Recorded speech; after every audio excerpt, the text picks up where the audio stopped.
Okay, now that it's camping season, I wanted to go over the equipment that I use for EV car camping. If you're not aware, an electric vehicle is uniquely suited for car camping since the environment can run while you're sleeping, unlike in an internal combustion engine car. Plus, EVs have a very large battery. In RV terms, that's known as a house battery.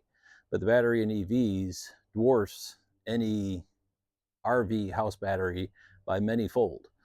So EVs make a very convenient vehicle for doing car camping in. And that's what I've grown to appreciate. This is the gear I use. Let me just quickly go over it. This particular thing is an inexpensive piece of plastic, but boy, is it useful. It goes underneath the steering wheel, after which you have a table in order to either do work or eat on. And in locations where there's no table available, this really becomes handy. Because electric vehicles don't have spare tires typically, I always bring a 12-volt air pump. Now, if you have a complete blowout, you're going to be towed, and there's no way around that. But if it's a leak, I can get by with this. I also have a 12-volt to USB converter, and it also has a normal NEMA plug on it. This is useful for many different reasons. USB-C is all that's available in my car, so USB-A being available and also an outlet. I use it occasionally, not too much though, believe it or not.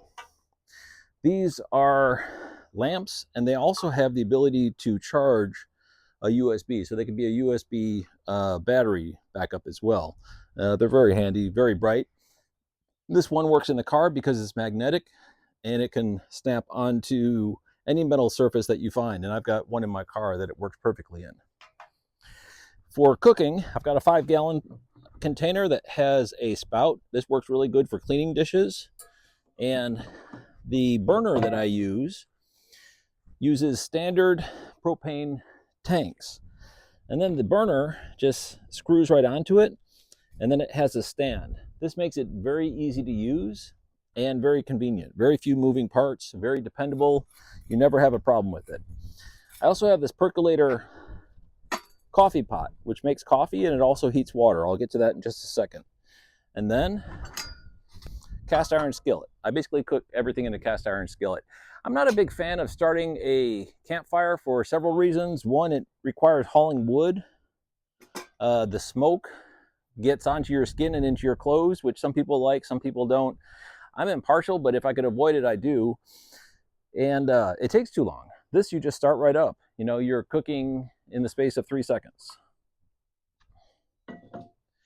This down here is a child's nap mat, which you'll typically see preschoolers sleeping on.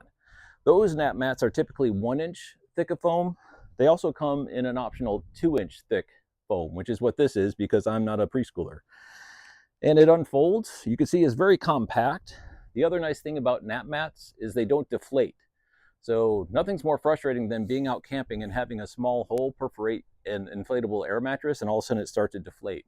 Very frustrating. These will never deflate. They're easier to carry and they do the job just fine. Okay, now let's talk about this last setup over here. This is new this year. This is a bathroom tent. And it's kind of windy out, but let's see how it goes. It deploys very quickly, and it actually reassembles back into carrying mode pretty quickly as well. So what you have is a privacy tent, basically. And this affords me a shower, which is a major luxury when you're camping.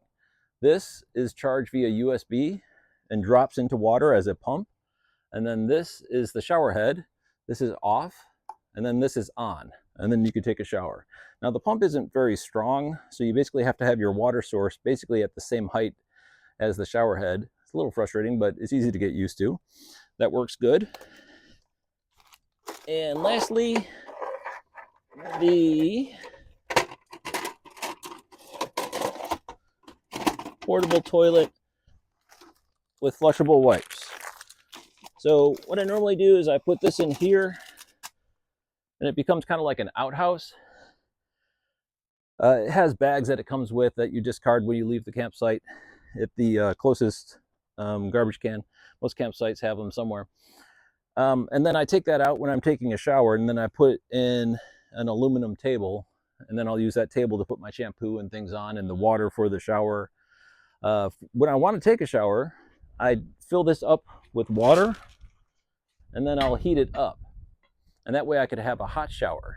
And it works really well, surprisingly enough. With the tent giving privacy, also blocks the wind. So I find with warm water in the tent, I'm fine taking a shower in pretty cold weather, probably about down to about 45 degrees. So this all works pretty well.